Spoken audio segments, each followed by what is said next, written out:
স্বরূপনগরে bike দুর্ঘটনা, আহত bike চালক।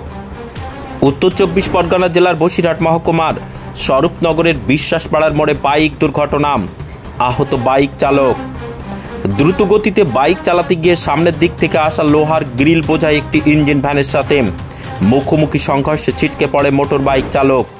স্থানীয়রা ছুটে এসে তাকে উদ্ধার করে নিয়ে সাড়াফুল গ্রামীণ হাসপাতালে ভর্তি করে। তার অবস্থা আশঙ্কাজনক হওয়ায় তাকে অন্যত্র রেফার করে চিকিৎসক। এই ঘটনার জানাজানি হতেই ঘটনাস্থলে স্বরূপনগর থানার পুলিশ যায়, আটক করে ওই মোটর বাইক সহ লোহার গ্রিল বোঝাই ইঞ্জিন ভ্যানটিকে।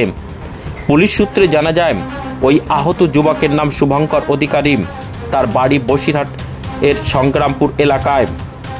এমএস নিউজ বাংলা চ্যানেলের পরবর্তী খবর সবার আগে পেতে ইউটিউবে চ্যানেলটি সাবস্ক্রাইব করুন, ফেসবুক পেজ ফলো করুন, ফলো বাটন ক্লিক করুন, সেই সঙ্গে এই খবরটি ফেসবুকে প্রচুর পরিমাণে শেয়ার করুন। কিভাবে কি হলো?